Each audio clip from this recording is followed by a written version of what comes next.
네, 안녕하세요. 생글독서 논술입니다.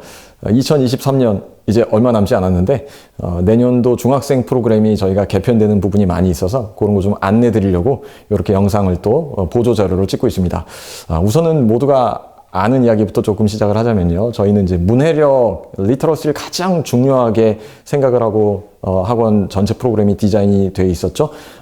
그래서 이 부분에서는 큰 차이는 없어요. 이제 문해력이라는 것은 갑자기 좋아지는 것도 아니고 또 열심히 책을 읽다가 안 읽으면 퇴보하는, 그러니까 지속적인 관리와 꾸준한 노력이 필요한 영역이죠. 결국 그 문해력을 굉장히 높은 수준으로 끌어올리는 것. 그것으로 아이들의 학습에 가장 중요한 뿌리를 만들어주는 것이 이제 저의 교육 철학이기도 한데요. 근데 이제 최근에 출제 경향들, 뭐 입시가 됐던 뭐가 됐던, 단순한 내신 관리만 하려고 해도 요구되는 수준이 굉장히 올라갔어요. 네, 그러니까 옛날에 고등학생 가야 읽던 거를 이제 중학생이 벌써 읽기 시작하고 그런 것들이 점점점 빨라지고 있습니다. 수능에서는 더 말할 것도 없고요. 근데 한편으로는 이제 아이들의 읽기 능력 자체는 평균은 또 떨어지고 있어요. 제가 여기서 체감하기로는 코로나를 겪으면서 작년보다 이 재작년이 차라리 더 나았고 작년보다 올해는 더 떨어졌다 이렇게 보여집니다. 그래서 저희는 이제 고전 중심 지도로 바른 독서 습관, 독서 뿌리, 학습의 어떤 근본을 만드는 이런 노력을 그동안 기울여 왔었는데 아이들의 현실적인 문제에 어느 정도 좀 도움을 줘야 되겠다라는 판단이 들었습니다. 지금까지 수업은 잘 아시는 것처럼 문학, 역사, 철학을 융합으로 했어요. 그래서 인문 융합 수업. 이런 것을 통해서 최소한 국어 과목, 사회 과목, 역사 과목에서는 가장 이 중요한 뼈대를 다 만들어 놓고 이렇게 해서 이런 학습의 뼈대가 고등학교까지 쭉 이어지도록 생각을 했었는데 글쎄요. 약간 최근 2, 3년 동안 갸우뚱거려지는 지점이 살짝 생겼습니다.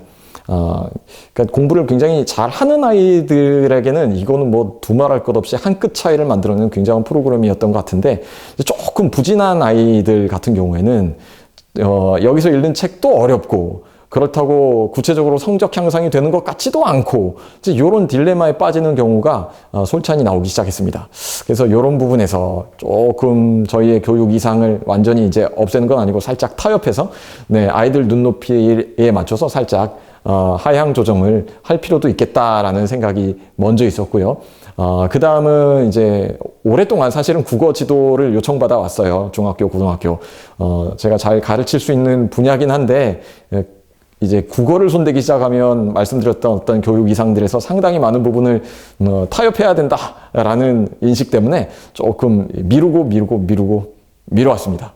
네. 그러나 이제 아이들에게 도움이 되는 게 더 먼저겠다. 그것이 더 올바른 교육이겠다라는 판단이 좀 들어서 내년부터는 중1까지는 큰 차이 없어요. 초6부터 본격적으로 가동하기 시작하는 이제 인문 고전 읽기 프로그램을 중1까지 쫙 가고요.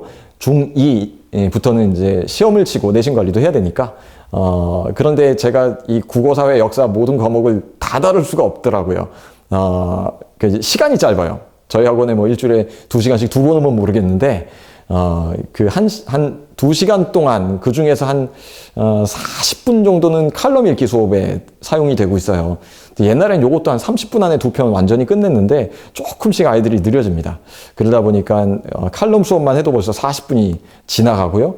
그 다음에 독서 과제 읽어왔는 내용들 한번 털어내고 정리하는데 또한 30분 정도 걸리고요. 그 다음에 새로 진도 나갈 부분이나 여러 강독 수업을 하다 보면 2시간이 후딱 지나가요.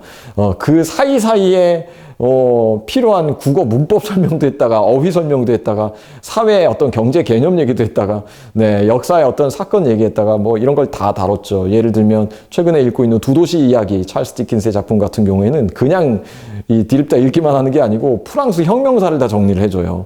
그리고 프랑스 혁명이라는 것이 벌어질 수밖에 없는 그런 근대 사상까지 다 얘기를 해줍니다. 이제 그러면서 한 작품 끝내는 건데 요것이 이제 그 주어진 시간 동안에 좀 시간 활용에서 어려움이 있었다. 그러다 보니까 구체적인 학습 지도를 잘은 건드리지 못했던 부분이 있었습니다. 이제 사실 아쉬운 부분이기도 했고요. 그래서 2학년부터 이제 어제 안내가 나간 것처럼 국어하고 또 국어 관련된 지문들, 서적들을 쫙 모았어요. 그리고 칼럼 읽기는 비문학 영역에 해당되기 때문에 국어 쪽으로 몰았습니다. 이 칼럼 읽기는 제가 얼마 전에 이 강남 대치동에서 국어 입시 관련 컨설팅 하는 사람하고 미팅을 했었는데, 우리 칼럼 수업하는 얘기를 듣더니, 야, 이거는 뭐 자기가 본 최고의 비문학 교육이다 그랬어요. 네, 요거는 진짜입니다. 너무 좋아요.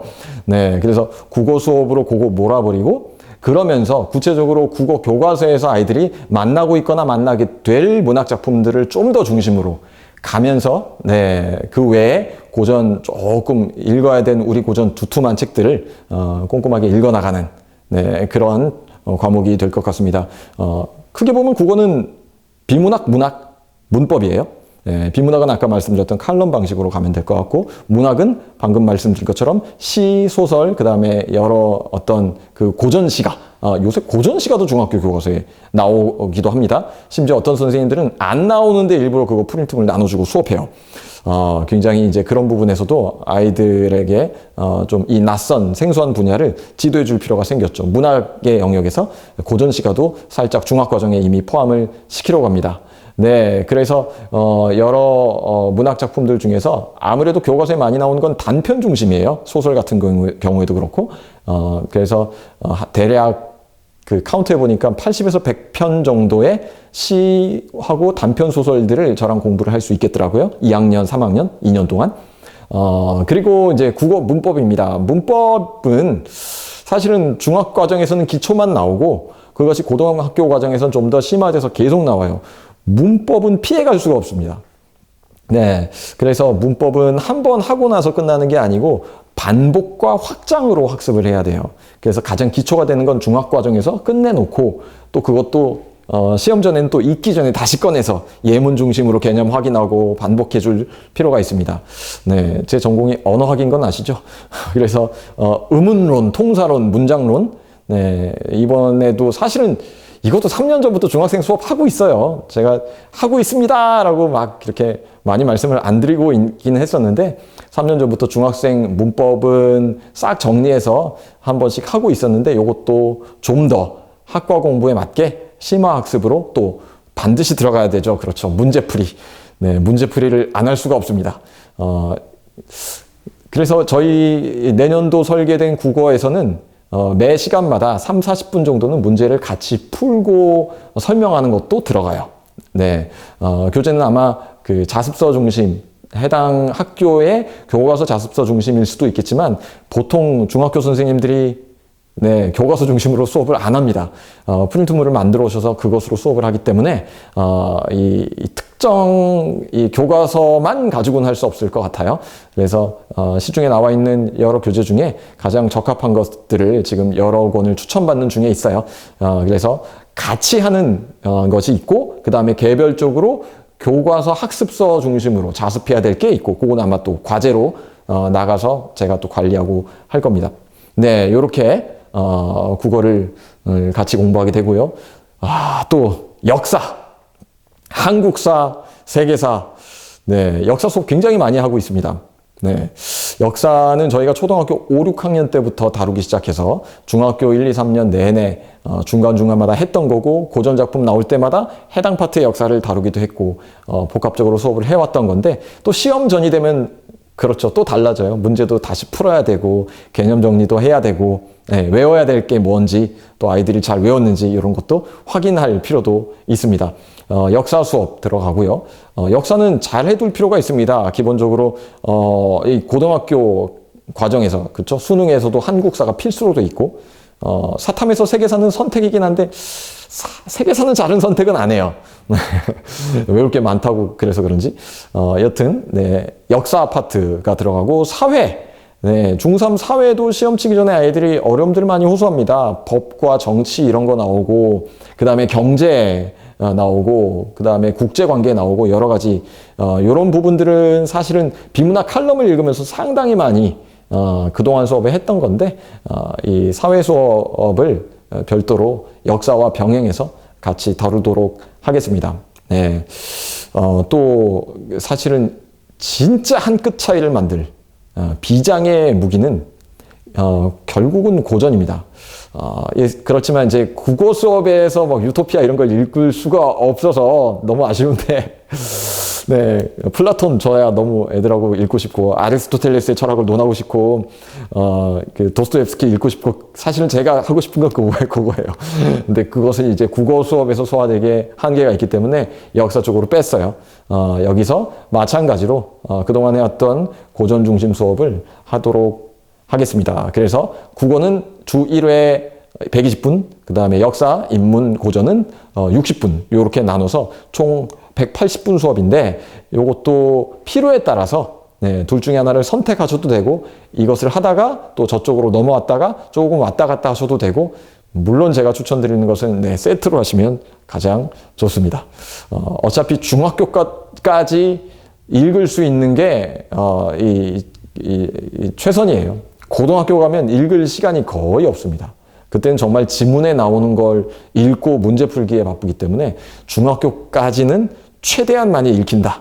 네. 여기서는 절대로 이제 저도 어머니들도 타협을 하지 않아야 될 부분입니다. 네, 애들은 좀 피곤해 할 수 있겠지만 국어도 해야 되는데 이제 이것도 읽어야 돼요. 네. 조금 강약 조절은 할 테니까 어쨌든 네, 아이들이 좀 더 밀도 있게 저랑 이 학습의 습관들도 바로잡고 독서의 습관들도 만들어내고 그 과정에서 가장 중요한 과목 중에 하나가 되어 있는 국어도 확실하게 잡고 가는 그런 내년도 프로그램이 되기를 기대하고 있습니다. 네, 저도 굉장히 많이 준비하고 있어요. 네, 믿고 맡기셔도 됩니다. 이상이고요. 또 여러 가지 궁금하신 사항은 제 연락처들 다 알고 계시니까 또 문의 많이 주십시오. 감사합니다.